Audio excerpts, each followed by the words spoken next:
मुंबईमध्ये पुन्हा एकदा पाणी कपातीचा इशारा देण्यात येतोय। 20 जानेवारीपासून 5 वॉर्डमध्ये कमी दाबाने पाणी पुरवठा होणार असल्याची माहिती समोर येते। बृहन्मुंबई महानगरपालिका मेट्रो लाईन 7 अ प्रकल्पाशी जोडलेल्या महत्त्वपूर्ण पाईपलाईन कनेक्शनच्या कामाची सुरुवात करण्यात येते आणि त्यामुळेच 20 जानेवारीपासून 5 महानगरपालिका वॉर्डच्या काही भागांमध्ये पाणी पुरवठा कमी दाबामध्ये होणार आहे। त्यामुळे मुंबईतील रहिवाशांना कमी दाबाचा आणि खंडित पाणी पुरवठा यावेळी मिळणार आहे। महापालिकेच्या माहितीनुसार हे काम मंगळवारी 20 जानेवारीपासून सकाळी 9 ते गुरुवारी 22 जानेवारी पर्यंत असणार आहे। त्यामुळे सकाळी 5 वाजेपर्यंत एकूण 44 तास चालते हे काम चालू राहील। या कालावधीमध्ये जी उत्तर के पूर्व, SH पूर्व आणि एन वॉर्ड मधील काही भागामध्ये पाणी पुरवठा कमी केला जाईल। त्यामुळे पूर्णपणे हा पाणी पुरवठा बंद असणार आहे आणि नियमित पुरवठ्याच्या वेळेमध्ये सुद्धा काही बदल केले गेलेत।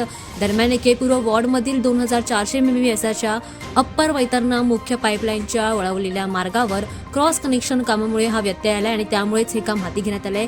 त्यामुळे पाणी पुरवठा बंद असणार आहे। 20 जानेवारीपासून हा पाणी पुरवठा बंद असणार आहे। मरो, चकाला, विमानतळ परिसर, सिप्स आणि आसपासच्या निवासी परिसरामध्ये हा पाणी पुरवठा बंद राहील। त्यामुळे येथील नागरिकांना, रहिवाशांना कमी दाबाने पाणी पुरवठा होत असल्यामुळे या कालावधीमध्ये पाणी जपून वापरण्याचं आवाहन महानगरपालिकेने दिलेलं आहे।